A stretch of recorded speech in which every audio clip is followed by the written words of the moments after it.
बड़े उसके जैसा दुनिया में कोई दयालु नहीं होगा मेरे शिव जैसा, बहुत बहुत एडवांस। अच्छा, सबसे ज्यादा आनंद आता है ना हरतालिका तीज के दिन, तुम देख लो, भगवान भला करे ऐसो आनंद आए। इतनी बड़ी थाली में केला के पत्ते के ऊपर बालू रेत का शंकर जी बनाए और पूरे मोहल्ले की माताएं थाली भर भर के सामान लाए और ऐसी पल्लू ले लेके माताएं ककड़ी, भुट्टा, नरियल सब शंकर जी पे, बेल पत्ती, पत्ता पत्ती, धतूरा, सारा सामान शंकर जी पे और सब सामान, और शंकर जी ऐसा दबा दबाया बैठा।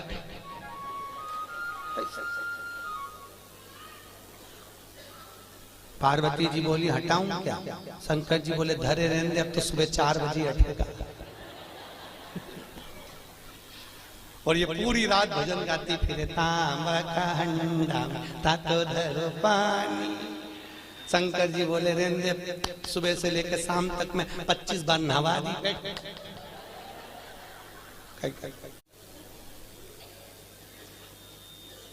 और बोलती जा नींद आए भोला नवा के देऊंगी।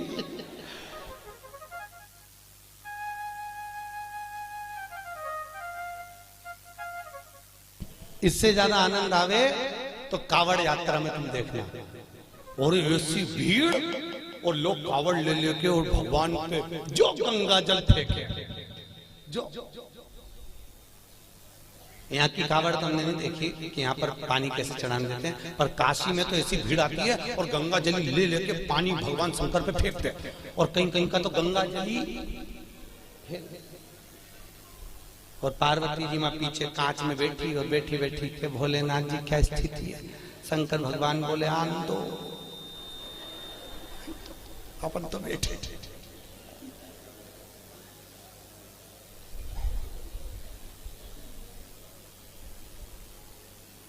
बहुत दूर से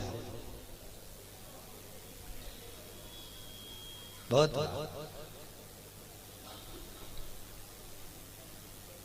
और आनंद इतना रहे ना हरतालिका तीज के दिन। माताएं दो सुबह से लेके 12:30 बजे तक बहुत अच्छी दिखती है, सुबह से दोपहर के 12:30 बजे तक। 12:30 के बाद तो पलंग पे मिलती पट्टा बांध के,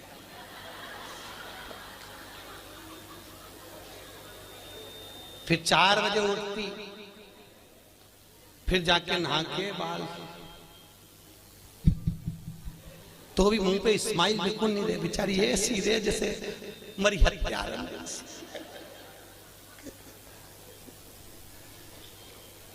और फिर भी फोन लगा के पूछती रहती, चाची जी पंडित जी कितनी बजे आएगा, पंडित जी कितनी बजे आएगा। और पहली पूजन पे चाय पी गई, पहली पूजन के बाद। हमने पूछा माता जी इसमें तो लिखा है कि दूध पिए तो बिल्ली बने, सोए तो अजगरी बने, बोले तो मेंढकी बने, तो तू तो चाय पी रही, किताब में चाय का नहीं लिखा। हमने फिर डबल से पढ़ी हरतालिका तीज की किताब, तो हमने देखा वास्तव में हमें चाय का नहीं था। माता इतनी चतुर, जो चीज का नहीं लिखे वो निपटा जा रहा है। इसलिए किताब छापने वाले ने अच्छा करा, सब चीज लिख दी, सोए तो ऐसा, दूध पिए तो ऐसा। बेचारे को नहीं मालूम होगा कि चाय भी चलेगी, तो वो भी लिख देता।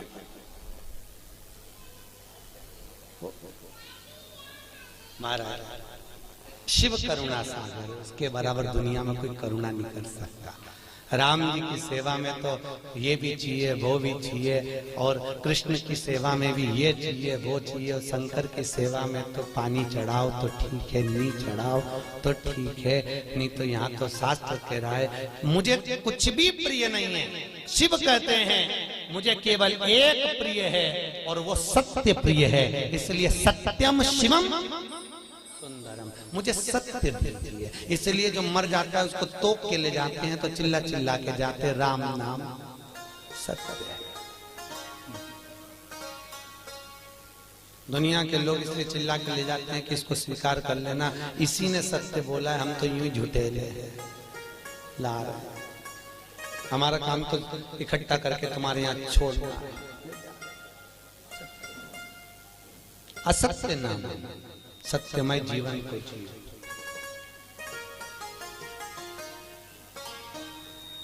यहाँ पर इंदौर से माताएं कथा सुनने आ रही हैं। कल उनके मिस्टर से मैंने उनके बेटे से बात करी थी। आप क्या पेशा है, आपका सर्विस क्या है आपकी? कई इंदौर कोर्ट में हम वकील हैं। ठीक है, तो पर गुरुजी 4 महीने से कथा, हमने कोर्ट की नौकरी छोड़ दी, हमने वकालत छोड़ दी। हमने पूछा क्यों?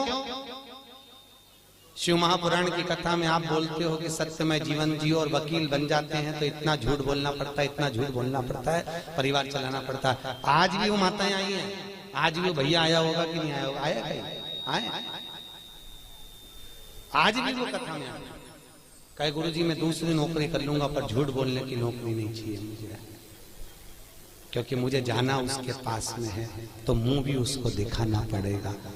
और अगर मेरी जिंदगी, और आपसे भी निवेदन है, तुम झूठ बोल रहे हो अपने परिवार को पालने के लिए चलेगा, पर थोड़ा सा सत्यमय जीवन जी लो। हफ्ते भर में एक दिन ऐसा बनाना जिंदगी में कि आज मैं दिन भर झूठ नहीं बोलूंगा, चाहे मोबाइल हो चाहे परिवार हो, बिगड़े काम बिगड़ जाए पर झूठ नहीं बोलूंगा। अपने जीवन को आज मैं सत्यमय जीऊंगा। केवल सत्यनारायण की कथा कराने से, शंकर पे पानी चढ़ाने से शंकर नहीं मिलेगा भाई। थोड़ा जीवन को सत्यमय जीना पड़ेगा। बहुत जीवन को तुमसे नहीं बनता, स्पष्ट कह दो मेरे से ये काम नहीं बनता, बनता तो करो सत्यमय जीवन जियो, झूठ नहीं, झूठ नहीं बोलना। मेरे को आता ही नहीं, जो आता वो आया, सामने आया, जो चीज है वो सामने। सत्यमय जीवन जियो, बहुत अच्छा लगेगा आपको। आपकी जिंदगी में आप सुंदरता प्राप्त करें। सत्यम शिवम सुंदरम, अगर सत्य बोलोगे तो शिव मिलेगा, और शिव मिल गया तो जीवन सुंदर हो जाएगा। क्यों जीना सत्यता में, क्यों जीना सत्य? असत्य के चक्कर में एक गांव के पंडित जी मर गए, बहुत विद्वान कथाकार, बड़े विद्वान प्रखर, और मर गए तो नरक में चले गए। अब गांव के 2-4 लोग और मर के नरक में गए, तो नरक में गए तो पंडित जी मिल गए। तो गांव के लोगों ने कहा पंडित जी तुम तो हमारे गांव के इतने विद्वान पंडित जी थे, तुम तो खूब पूजन पाठ करते थे, फिर नरक कैसे चले गए? पंडित जी बोले ये मैं खुद नरक नहीं आया, पत्नी के चक्कर में आया। तो पत्नी ने काय का नरक भेज दिया तुमको? वो रोज तैयार होके आके मुझसे पूछती थी मैं कैसी लग रही। तो मुझे रोज कहना पड़ता था तू बहुत जोरदार लग रही, भले वो बेकार बेकार दिखे पर कहना तो अच्छा। तो ये झूठ बोलने के चक्कर में तो माताओं से निवेदन है, आधे से ज्यादा पति तो तुम्हारे चक्कर में नरक जा रहे। जी जियो, तुम लोग पूछो ही मत करा करो कि मैं कैसी लग रही। और कहीं का पड़ गया एक आध माथा तो एक वो कहे ना, एक कहावत है ना, एक पति तैयार हो रहा था और पत्नी सच के वो पति ऑफिस जा रहा जूता पहन के, और ये वहां आके खड़ी होगी, ए जी मैं कैसी लग रही, मैं कैसी लग रही। पति जूता बांध के जा रहा था ऑफिस, बेचारा बैग उठा के फिर पूछा, बोला तो सही में कैसी लग रही? पति बोला ऐसी लग रही जैसे हरी घास में भैंस चल रही।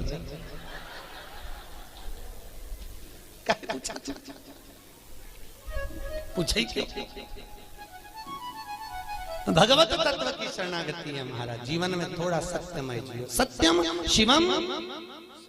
अच्छा, बहुत मस्त कथा कह रही है। भूत बावन भूतेश्वर भोलेनाथ ने ब्रह्मा जी को श्राप दिया। देवताओं ने मिलकर ब्रह्मदेव के लिए आदर करा, भगवान शंकर की पूजन करी। भगवान शिव ने कहा नारायण ये ब्रह्मा जी का सिर कटा है, ब्रह्मा जी के कटे हुए सिर से बट वृक्ष उत्पन्न होगा। कौन सा वृक्ष? बट वृक्ष, बड़ का पेड़। और इस बट वृक्ष के नीचे कोई देवता की पूजन नहीं होगी, होगी तो केवल पितरों की पूजन होगी। और मैंने इस ब्रह्मा के मुख को बड़ का पेड़ बनाया है, इसलिए मैं इस पेड़ के नीचे विराजमान रहूंगा। मेरा नाम वटकेश्वर महादेव रहेगा। कौन सा महादेव?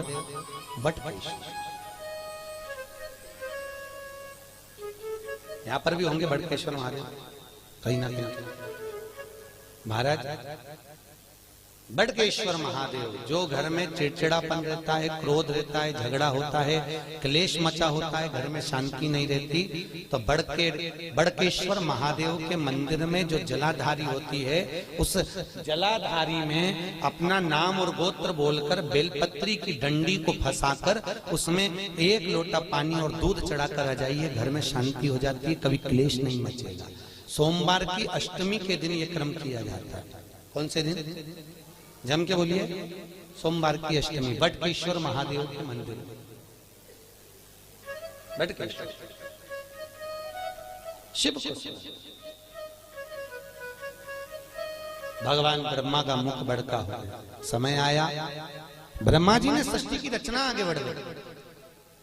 भगवान विष्णु ने ब्रह्मा जी से कहा, ब्रह्मदेव सृष्टि की रचना करिए। शंकर जी से पूछा, ब्रह्मा जी ने सृष्टि कैसी रचना है? भगवान भोलेनाथ ने अपना अर्धनारेश्वर स्वरूप का दर्शन दिया। आधा पुरुष आधा स्त्री, आधा शिव आधा पार्वती के रूप में भगवान दर्शन दिए और कहा, इस रूप को ब्रह्मा जी देख लो और ऐसी सृष्टि की रचना कर दो। आधे पुरुष आधे स्त्री बना दो। ब्रह्मा जी पुरुष और स्त्री का निर्माण कर रहे थे। उन्होंने कहा, शंकर जी ने कहा आधा पुरुष आधा स्त्री बना दो, तो ब्रह्मा जी ने दोनों को भेले करके बना दिया। शंकर जी और पार्वती जी का जो स्वरूप का दर्शन करा तो पुरुष और स्त्री को दोनों को जोड़कर बना दिया। जैसे जोड़कर बनाया तो ब्रह्मा जी ने चारों तरफ किन्नरी किन्नर उत्पन्न कर दिए। चारों तरफ किन्नरों की सृष्टि हो गई। सबसे पहली पृथ्वी पर अगर कोई सृष्टि की रचना हुई थी तो उसके निर्माता ब्रह्मा, और ब्रह्मा ने अगर पहली सृष्टि रची थी तो वो किन्नर की थी। किनकी सृष्टि थी? जम के बोलिए। किन्नरों की सृष्टि। चारों तरफ किन्नरी किन्नर हो गए। जब किन्नरी किन्नर चारों तरफ हो गए, इतने में वहीं से भगवान शंकर और भगवान विष्णु निकल कर आ रहे थे। भगवान विष्णु ने कहा, चलो प्रभु सृष्टि की रचना हो गई होगी, देख लेते हैं। भगवान नारायण ब्रह्म शंकर जी के साथ जैसे नीचे आए, आकर देखा तो किन्नरी किन्नर नजर आए। जैसे ही किन्नरों को देखा, इतने में भगवान विष्णु ठहाका लगाकर हंस दिए। भगवान शंकर को बुरा लग गया। शंकर जी ने कहा, नारायण तुम क्यों हंस रहे हो? अरे प्रभु, ब्रह्मा जी से कहा था सृष्टि की रचना करो, आधे पुरुष आधे स्त्री बनाना, उन्होंने जोड़कर बना दिया, दोनों को पुरुष स्त्री किन्नर बन गए। शंकर भगवान बोले, गलती किससे नहीं होती? ब्रह्मा से गलती हुई है तो सबरेगा, सुधरेगा। पर ब्रह्मा जी से गलती हुई है, पर भगवान नारायण तुम इन किन्नरों पर हंसे हो, तुम्हें भी पृथ्वी पर जाकर किन्नर बनना पड़ेगा। किसको? जम के बोलिए। भगवान नारायण, तुम्हें पृथ्वी पर जाकर किन्नर बनना पड़ेगा। भगवान विष्णु ने क्षमा मांगी, प्रभु क्षमा कर दीजिए। नहीं, शंकर जी बोले, आप हंसे हो इन किन्नरों पर, तो तुमको किन्नर तो बनना पड़ेगा। और याद करो वो चरित्र, जब भगवान विष्णु किन्नर बने थे। कथा सुनी होगी आपने महाभारत की, कि द्रौपदी को जब लेकर आए अर्जुन, और अर्जुन जब द्रौपदी को लेकर आए तो माता कुंती ने भोजन बनाते बनाते कह दिया, 5 बांट लो। अर्जुन ने कहा, द्रौपदी मेरी माँ ने कहा है तुम्हें 5 पतियों की पत्नी बनना पड़ेगा। द्रौपदी ने कहा, बन जाऊंगी, पर शर्त एक है, एक पति के साथ में 1 साल रहूंगी, और मेरे पति के कमरे में अगर कोई दूसरा पति आ गया तो उसको 5 वर्ष के लिए बन जाना पड़ेगा। अगर आप मंजूर करते हो तो मैं 5 पतियों की पत्नी बनने को तैयार हो जाता हूं। द्रौपदी ने 5 पतियों के साथ में फेरे लिए, रहने लगी। आज भीम के साथ में द्रौपदी रह रही थी, और भीम के साथ द्रौपदी रह रही, और इतने में अर्जुन के पास में एक ब्राह्मण आकर बोला, अरे महाराज मेरे बच्चे को शेर उठा कर ले गया, बचाइए मेरे बच्चे को। और इतने में अर्जुन गया, मेरा गांडीव कहाँ है? गांडीव तो भीम के कमरे में था। और अर्जुन गया और भीम के कमरे से गांडीव लेकर आ गया, और लेकर आया, बच्चे को बचा लिया। पर द्रौपदी हाथ जोड़कर खड़ी हो गई, तुम्हें 5 साल के लिए बन जाना पड़ेगा। अर्जुन 5 वर्ष के लिए वन चले गए। नागों की कन्या उलूपी के साथ में अर्जुन ने शादी कर ली। अर्जुन का एक लड़का हो गया जिसका नाम था अरावण। क्या नाम था? जम के बोलो। अरावण। क्या नाम है? अरावण। अर्जुन का लड़का हो गया। अर्जुन वापिस आ गए। जब कौरव और पांडवों का युद्ध चालू हुआ तो कुरुक्षेत्र की करने के लिए चंडी को प्रसन्न करना था, और चंडी को प्रसन्न करने के लिए नियम था कि जब युद्ध प्रारंभ होगा तो दोनों तरफ से परिवार में से एक एक बलि देना पड़ेगा किसी व्यक्ति की। कौरव तो खुश हो गए, हम तो 100 भाई, एक मर गया तो 99 बच जाएंगे, पर पांडवों का क्या होगा, 5 में से एक मर गया, 4 ही बच पाएंगे। भगवान कृष्ण को नींद नहीं आ रही, बेचैनी बनी हुई है। अर्जुन से कहा, अर्जुन तुम 5 में से मैं किसी को मरता हुआ नहीं देख सकता। अर्जुन ने कहा, स्वामी किसी को तो मरना पड़ेगा, बलि तो देना है चंडी को प्रसन्न करने के लिए परिवार की। कौन देगा बलि? एक मरना। अर्जुन याद कर, तू वन गया था तो तेरा लड़का हुआ था, तू जा उस लड़के को लेकर। अर्जुन गया वन में, जब तक लड़का बड़ा हो गया था रावण, उसको लेकर आ गया। रावण, हमें युद्ध में तुम्हारी जरूरत है। उसने कहा, पिताजी चिंता मत करो, मैं तुम्हारे लिए प्राण देने को तैयार हूं, मरने को तैयार हूं। रावण आया, भगवान द्वारकाधीश ने कहा, रावण तुम कहते हो कि मैं प्राण देने को तैयार हूं, तुम्हारे प्राण चाहिए। रावण कहता है, युद्ध के मैदान में मैं मरने को तैयार हूं दादा, मैं मर जाऊंगा। भगवान कृष्ण ने कहा, युद्ध के मैदान में तुमसे युद्ध नहीं लड़वाना, चंडी को प्रसन्न करने के लिए कौरव और पांडवों में से एक एक बलि जाना है। कौरव अपने भाई की बलि दे रहे हैं तो हमको तुम्हारी बलि देना है। रावण कहता है, दादा मरने को तैयार हूं, परंतु एक दिक्कत है। क्या? अगर मैं कुंवारा मर गया तो ना तो मुझे पिंड मिलेगा ना मुझे तर्पण मिलेगा। 16 सनात का भोजन कभी कुंवारे मरे हुए व्यक्ति को प्राप्त नहीं होता, जो कुंवारी अवस्था में मर गया। ना तो मुझे पिंड मिलेगा ना तर्पण मिलेगा। मैं आहूत बन जाऊंगा, मैं वासुक बन जाऊंगा, मैं फिरता फिरूंगा प्रेत योनि में, मेरी मुक्ति नहीं होगी। एक काम करिए, मेरी शादी कर दो, फिर मैं मर जाऊंगा। भगवान ने कहा, अर्जुन देखो, कल इसकी बलि चढ़ना है और एक रात के लिए इसकी शादी करना है, जल्दी लड़की ढूंढो। पूरे हस्तिनापुर में लड़की ढूंढी पर लड़की नहीं मिली। रात्रि के 11 बज गई, कन्या प्राप्त नहीं हुई। भगवान को चिंता लग गई, अगर इसका विवाह नहीं होगा तो ये मरेगा नहीं, और मरेगा नहीं तो बलि कौन की चढ़े। तो भगवान कृष्ण को याद आया कि मुझे शंकर जी ने किन्नर बनने का श्राप दिया था। शंकर भगवान के वचन को निभाने के लिए भगवान एक रात के लिए उस रावण के पत्नी बन गए। आज भी किन्नरों की शादी होती है एक घड़े से, एक रात का विवाह होता है उनका। उस घड़े का नाम रहता है रावण। क्या नाम है? किन्नरों के पति का नाम है रावण। उस घड़े से विवाह होता है, फिर घड़े से ही वो मांग भरते हैं, घड़े से ही मंगल सूत्र पहनते हैं। इसलिए हमारे यहाँ किन्नर मांग भी भरते हैं, मंगल सूत्र भी पहनते हैं, हाथ में चूड़ी पहनते हैं, पाँव में बिछूड़ी पहनते हैं। तो कई लोगों के मन में आता है, इनका पति कौन है? इनका पति रावण। एक रात्रि का विवाह किया जाता है इनका, एक रात। और उस रावण का विवाह भगवान द्वारकाधीश के साथ में हुआ।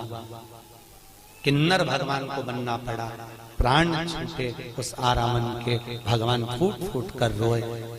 भगवान ने ये लीला शिव जी के वचन को निभाने के लिए। किन्नर शास्त्र कहता किसी पर मत हंसो जिंदगी में कभी। ना जाने कौन सी घड़ी, किस पल, किस जगह, किस स्थान पर हम हंस दिए और वो बुरा बुरा हो गया। ना हंसिए, अपने को प्रसन्न रहना है, अपनी जगह पर रहिए। अपने को अलमस्त रहना, अपनी जगह पर रहिए। पर किसी को देखकर, किसी को उंगली उठाकर, किसी की ओर निगाह कर कर हमारे चेहरे पर प्रसन्नता का भाव नहीं होना चाहिए। उसको ना जाने कब ठेस पहुंच जाए। प्रसन्न भाव बहुत। आज ब्रह्मा जी, तुमने सृष्टि की रचना ठीक नहीं करी, इसलिए आज भी हिंदू धर्म की रीति है, भगवान शंकर का अर्धनारीश्वर स्वरूप का फोटो मंदिर में लगा सकते हो, आश्रम में लगा सकते हो, और घर में अर्धनारीश्वर स्वरूप का फोटो नहीं लगाया जाता। शंकर के आधे शिव और पार्वती का स्वरूप। कौन सा स्वरूप? जम के बोलिए, अर्धनारीश्वर। घर में नहीं लगता वो फोटो। अगर आपको लगेगा तो कहीं आश्रम में लग जाए, कहीं मंदिर में लग जाए, कहीं अन्य जगह पर लग जाए, और घर में अर्धनारीश्वर स्वरूप का फोटो नहीं लगाया जाए। फोटो नहीं लगा, अर्धनारीश्वर स्वरूप का दर्शन। सृष्टि की रचना का फिर निवेदन करा। ब्रह्मा जी ने अपनी जंघा से मनु और शत्रुपा को प्रकट करा, उन्हीं की सृष्टि आगे बढ़ी। उत्तान पात प्रियवत कन्या देवहूति प्रसूति आपूति हुई और कन्या प्रसूति का चरित्र वर्णन किया गया जो दक्ष प्रजापति के साथ में दिया। माता प्रसूति के गर्भ से कई बच्चों का जन्म हुआ, कई बच्चों ने जन्म लिया, पर जितने बच्चे लड़कों ने जन्म लिया उनको देवऋषि नारद ने सत्कर्म में लगा दिया, सबको भजन में लगाया, कीर्तन में लगाया, सबको सत्संग में लगाया। 60 कन्याओं का जन्म हो गया। कन्याओं के जन्म के बाद भी देखो माता प्रसूति के गर्भ से जितने बच्चों ने जन्म लिया वो सब संस्कारित हुए, सब संस्कार। और फिर निवेदन है, जिस गांव में पानी की कमी होती है वहां की फसल बिगड़ जाती है, और जिस घर में संस्कारों की कमी होती है वहां की नस्ल बिगड़ जाती है। इसलिए नस्ल को सुधारने के लिए संस्कारों का होना जरूरी है।